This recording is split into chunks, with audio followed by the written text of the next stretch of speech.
You're never gonna be great if you don't look for the 5%. You know, I think that you can pick up from talking to me that I'm not on a different level, okay? These are pretty simple, basic tools. And so nobody out there is listening to him and saying, God darn, he's just using words and he's just so much smarter than me, so I'm not gonna become worth $5 billion. That book is bullshit, okay? He's just naturally smarter than me. I think you can see that I'm no smarter than anybody else in this room. I just use certain little basic tools to be successful every day. Take the word no out of your vocabulary. Worry about your customer, no spare customers. Use the 95-5 rule. Separate yourself from everybody else. Be the bull at whatever you do, and on and on and on. Well, you just gotta keep punching and just take care of your business, and you just realize until they come and shut you down or lock the doors or you can't get product or whatever, until you can't make a payroll. You'd be surprised what you can take though. And you just keep punching, and believe it or not, times, get good. And it goes back to what I once again preach. When times are really bad, we forget they're ever gonna be good again. And when times are really good, we forget they're gonna be bad again. I don't fear anything, but I worry about everything. And the day you stop worrying in good times, the paddle will get your behind. And so as great as things are in life, I know you're only a few steps or a few incidents away from something bad happening. You can never forget it. I'm taking the next steps right now to get to the next level.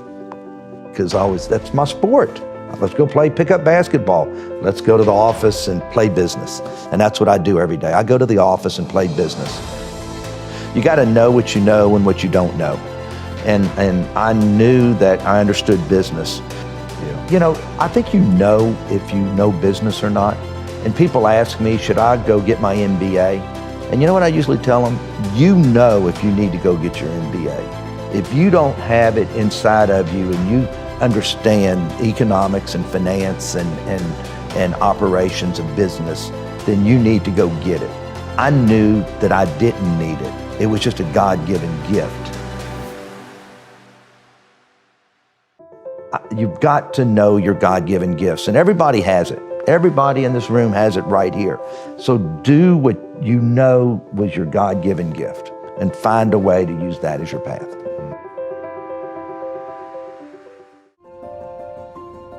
You know if people know what they're doing, but it's my job to make sure and bring everybody up to another level. And I think that's probably one of the greatest compliments I've ever gotten, is that I'll take somebody good and make them better. Is that a conscious process for you? Like, what are you doing? Is it just kicking people in the ass, inspiring them, leading by example? All the above.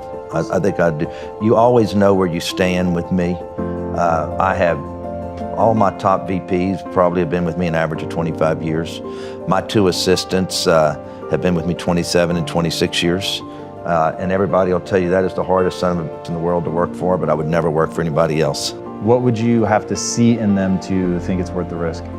I think one of the best things that I ever did was I will look at somebody's resume and I can say, you know what? You've never been with the right company, and that's why you haven't excelled, and that's why you're in here today. And so many people choose the wrong company to go to work for. And I look at people all the time, and I look at your resume and say, why did you go to work for this company?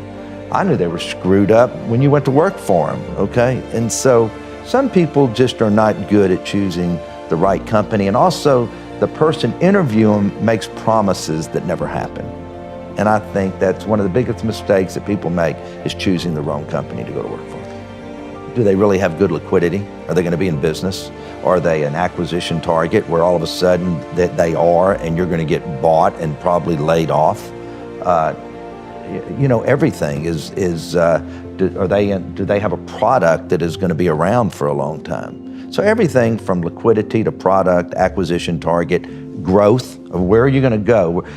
Everybody should always ask themselves if they want to grow, and they just don't want to just whatever, is say, where can I be in 5 years? If I can't be at this position in 5 years, then this isn't a good career path for me.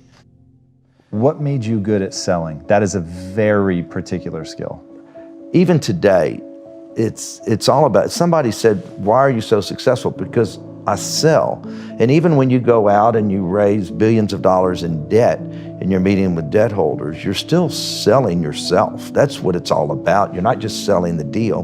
When I was public for 18 years, okay, and you're selling equity, I did 5 follow-on offerings, the most a restaurant company ever did when I was public. And you are selling yourself, and you know your numbers, you know your business, and you make yourself that you know more than everybody else, even if you don't. Let's do it another way. Let's go back to 10 years old. I walked around with my business, my briefcase, full of business. There was no business in it, but I wanted to be a business guy, but you really didn't know what it was. By junior high, I was buying candy and reselling it at school. By high school, I was already trading on the stock market.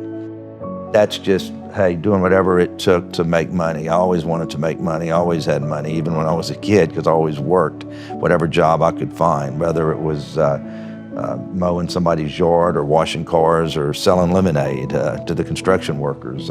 It was just always about making money. So at 21, I sold vitamins. I started building homes, building shopping centers. By the time I was 26, I built my first hotel. By the time I was 25, I told myself I'll have my first jet at 35, and I did. You tend to know more about any deal, anything going on in your company than anybody else. I want to know how. How do you master it to that level? Well, I mean, I can't get into some details that people know that I don't know, but if you walk into my office for a meeting, I don't care what department you're in, I will pick apart whatever you have. And you better know your numbers when you walk in there with a spreadsheet, or you better have your ads right if you're the marketing person walking in. But you also, you know if people know what they're doing. But it's my job to make sure and bring everybody up to another level. And I think that's probably one of the greatest compliments I've ever gotten, is that I'll take somebody good and make them better. Know your numbers. No matter what business you're looking at, always know your numbers. Number 2, realize that we're not successful if that consumer does not come to us, whether they're eating in your restaurants, whether they're playing in your casino, and whether, if you don't have a good product on that basketball court, the fans are not going to come and buy those tickets, the sponsors aren't going to come, and therefore you're not going to have the money to pay for those good players next year. You're not going to be able to pay Russell Westbrook and James Harden each $40 million a year. You've got to always remember, we're only as good as us taking care of that consumer. One of the things I teach everybody, and especially my kids, don't assume anything. People think if somebody walks in and gives you an answer, that it's the right answer. And even when I tell somebody to do something, I don't assume they went and did it. I'll ask them a week later, did you do that I asked you to do? Because that was really important to me. Oh my gosh, I didn't do that. And I think that's the biggest mistake people make, is don't assume that everything's running right, don't assume anything. You can go to work every day and separate yourself from anybody else. And it's no different than the sound guy on this set. If you pick up, you know what, this sound guy is really, really good, and he's worried about this and he's worried about that, then all of a sudden you tell somebody, you need a good sound guy this, and then they end up on this person because of a recommendation. And all of a sudden, this guy's known as the best sound guy in LA because he's paying attention, or she's paying attention to details that the other sound people don't. No, you know what, I hear an ambulance out there, let's cut it. You know, just the little bitty things. And I just think that it's easy to separate yourself from anybody else, no matter what your position is. If you go to work for a company and you don't go up the corporate ladder, it's your fault, it's nobody else's.